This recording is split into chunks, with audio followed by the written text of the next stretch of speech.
तो क्या कभी सोचा है कि इतने मुश्किल दिखने वाले डिजिटल सर्किट्स को आखिर बनाया कैसे जाता है? आज हम इसी बारे में बात करेंगे और एक बहुत ही स्मार्ट, एक बहुत ही एलिगेंट शॉर्टकट के बारे में जानेंगे। देखिए, डिजिटल इलेक्ट्रॉनिक्स की दुनिया में ना एक बहुत बड़ी चुनौती होती है। वो ये है कि बिना तारों का एक बड़ा सा जाल बनाए, बिना सब कुछ उलझाए, मुश्किल से मुश्किल सिस्टम को कैसे बनाया जाए। चलिए इसी सवाल से शुरू करते हैं।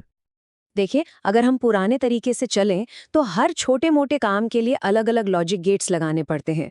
और जैसे जैसे सर्किट बड़ा होता जाता है, ये पूरा का पूरा एक जाल, एक भूल भुलैया बन जाता है, जो न सिर्फ महंगा पड़ता है बल्कि इसे मैनेज करना भी बहुत मुश्किल हो जाता है। तो सवाल ये उठता है कि क्या कोई और रास्ता है, कोई बेहतर, कोई स्मार्ट तरीका? जी हाँ, बिल्कुल है।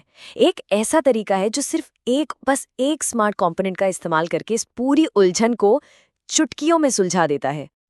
तो चलिए मिलते हैं हमारी आज की कहानी के हीरो से, डी मल्टीप्लेक्सर, या जिसे हम शॉर्ट में डी मिक्स कहते हैं।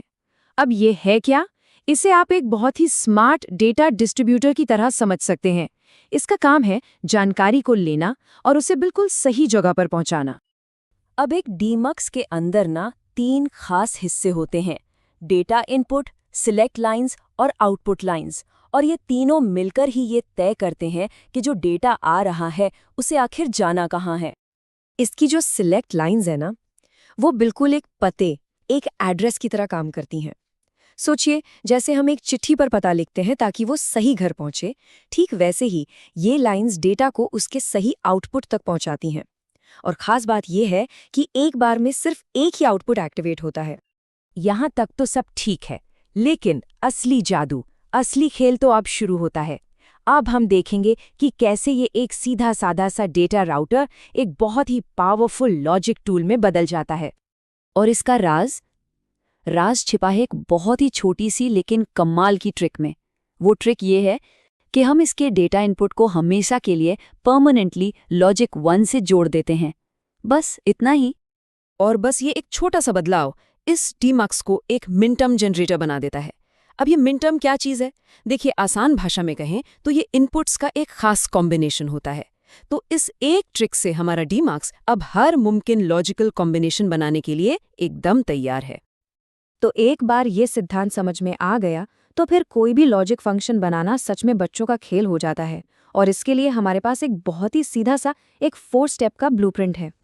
ये ब्लूप्रिंट बहुत ही सिंपल है। पहला, डीमक्स का सही साइज चुनें। दूसरा, इनपुट्स को कनेक्ट करें। तीसरा, सही आउटपुट को पहचानें। और चौथा, उन सभी आउटपुट्स को एक OR गेट से जोड़ दें। बस इस 4 स्टेप की प्रक्रिया से कोई भी बूलियन फंक्शन चुटकियों में बनाया जा सकता है। चलिए देखते हैं ये काम कैसे करता है। ठीक है, थ्योरी तो बहुत हो गई। अब इस ब्लूप्रिंट को एक असली उदाहरण के साथ एक्शन में लाकर देखते हैं। मान लीजिए हमें ये फंक्शन बनाना है। तो स्टेप 1 और 2, हमारे फंक्शन में 3 वेरिएबल्स हैं, A, B और C। तो इसका मतलब हमें एक 3 to 8 डीम्यूक्स चाहिए होगा। हम इन तीनों वेरिएबल्स को सिलेक्ट लाइन से जोड़ देंगे। और हाँ, वो जादुई ट्रिक नहीं भूलनी है, डेटा इनपुट को लॉजिक 1 से कनेक्ट करना है। अब आता है स्टेप 3। हमारा फंक्शन कहता है कि उसे मिनटर्म्स 1, 4, 6 और 7 चाहिए। इसका सीधा सा मतलब है कि हमें डीमक्स के आउटपुट Y1, Y4, Y6 और Y7 की ज़रूरत है, तो हम इन्हीं को चुन लेंगे।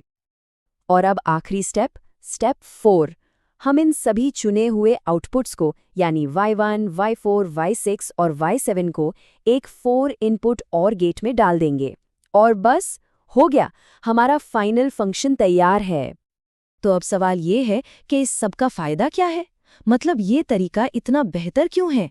सादगी की अपनी एक अलग ही ताकत होती है। ज़रा इस तुलना को देखिए। एक तरफ है पुराना, मुश्किल तरीका, जहां एंड और नॉट गेट्स का एक पूरा जंजाल बिछा है। इसे डीबग करना एक सिरदर्द है। और दूसरी तरफ है हमारा स्मार्ट तरीका, सिर्फ एक डीम्यूक्स और एक OR गेट, एकदम साफ, व्यवस्थित, और जिसे बदलना या ठीक करना बहुत ही आसान है। तो कुल मिलाकर बात यह है कि डीमल्टीप्लेक्सर का इस्तेमाल करने से किसी भी बूलियन फंक्शन को बनाने का तरीका पूरी तरह से बदल जाता है। ये एक बहुत ही साफ, स्ट्रक्चर्ड और असरदार तरीका है। ये हमें एक बहुत ज़रूरी बात सिखाता है कि कभी-कभी सबसे साधारण दिखने वाले टूल्स में ही सबसे ज़्यादा ताकत छिपी होती है। यही तो स्मार्ट इंजीनियरिंग की खूबसूरती है। तो ये सोचने वाली बात है कि हमारे आसपास और कौन सी ऐसी साधारण चीज़ें हैं जिनमें ऐसी ही कोई छिपी हुई अप्रत्याशित शक्ति हो सकती है।